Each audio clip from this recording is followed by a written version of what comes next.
नमस्कार दोस्तों, स्वागत है आप सभी लोगों का मेरे YouTube चैनल सद्गुरु वाणी पर। दोस्तों, जैसा कि आप सब लोग जानते ही हैं कि आप किसी व्यक्ति से मिलते नहीं, मिलवाए जाते हैं। अब आप पूछोगे कि ये क्या कह रहे हो? हाँ, आपने सही सुना। आपने प्रारब्ध का नाम सुना होगा। जो भी हमारे साथ होता है वो सब हमारे कर्मों के अनुसार होता है। जिस आत्मा से हमारी पूर्व जन्म का लेना देना होगा वही हमें आकर मिलेगा।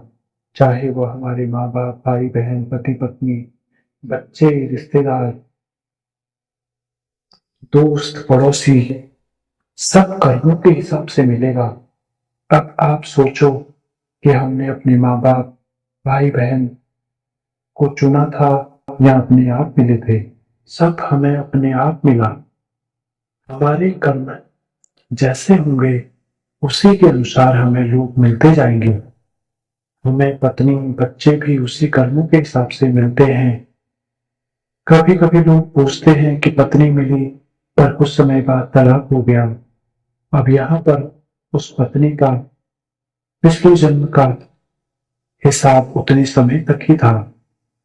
जब उसका पूर्व जन्म का हिसाब पूरा हुआ तो वह चली गई। जैसे किसी का बच्चा पैदा होते ही बीमार हो गया। आपने सुना होगा कि फला आदमी का बच्चा 10 साल में मर गया। वो भी पूर्व जन्म के कर्मों से निर्धारित होता है। पूर्व जन्म का ऋण जितना होगा उतने वर्ष तक वही जिएगा। दिन पूर्व जन्म का हिसाब बराबर हुआ, उसी दिन बच्चा रूपी ऋण चला गया। बहुत से लोग सोचते हैं कि हम किसी गरीब का पैसा हड़प लेंगे या किसी का फ्री में खा लेंगे या किसी से फ्री में सामान ले लेंगे। दोस्तों, ये गलती कभी मत करना। यहाँ कोई भी चीज फ्री की नहीं होती। उसका तुम्हें अपने जमा पुण्य में से कीमत चुकानी पड़ती है। ये बातें आम इंसान को समझ में नहीं आती। जिस प्रकार के हमारे कर्म होंगे उसी के अनुसार हमें मिलेंगे।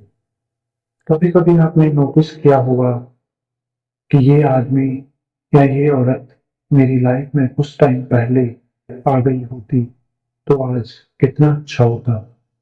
या कोई दोस्त कुछ टाइम तक हमारे साथ रख कर चला गया, फिर हम सोचते हैं कि काश वो दोस्त आज हमारे साथ होता।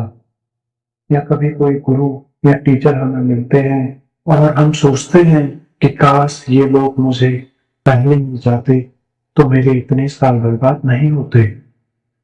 कभी हम रिश्ते में होते हुए भी उससे शादी नहीं कर पाते। ये सब क्या है? हमारे पूर्व जन्म के कर्म का फल ही तो है।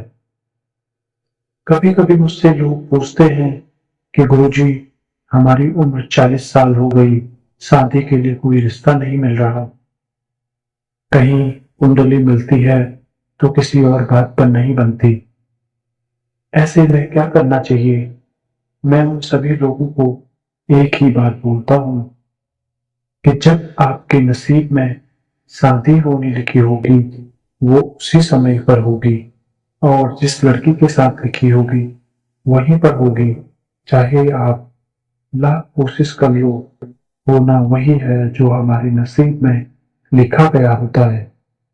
ये सब बातें उन लोगों को समझ नहीं आएंगी जो सिर्फ पैसे को अपना सब कुछ समझते हैं।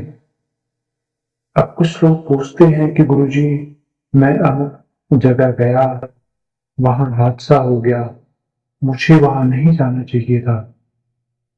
तब मैं उनको ये जवाब देता हूं कि तुम वहां अपनी मर्जी से नहीं गए, वरन नियति ने तुम्हें वहां भेजा, क्योंकि नियति को अपना कर्म पूरा कराना था। हम तो सिर्फ रंगमंच के एक कलाकार हैं। जैसे हमें प्रभु गाइड करें, हमें वही आज्ञा समझ के पूरा करना है।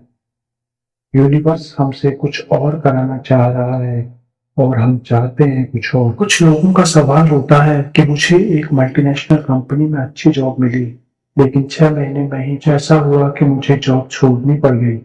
उनके लिए मेरा यही जवाब होता है कि उस कंपनी में तुम्हारा काम करना सिर्फ उतने ही महीने लिखा था, उससे ज्यादा भाग्य में लिखा ही नहीं तो कहां से मिलेगा। अब शायद उससे बड़ी कंपनी में आपको जॉब मिल जाए।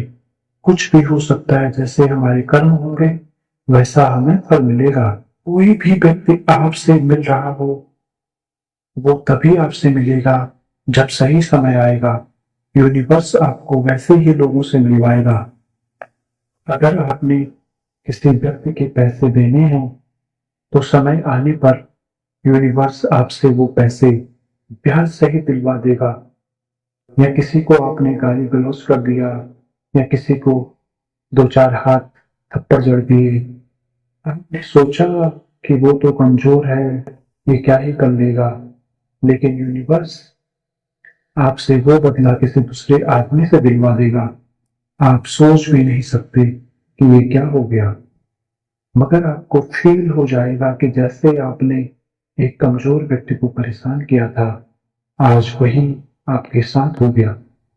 लोग ये ना समझे कि हमें देखने वाला कोई नहीं है, ऊपर सब कुछ खाता बही में लेखा जोखा लिखा जा रहा है। इस सृष्टि में जो कुछ भी हमारे साथ हो रहा है वो बिना कारण के नहीं हो रहा।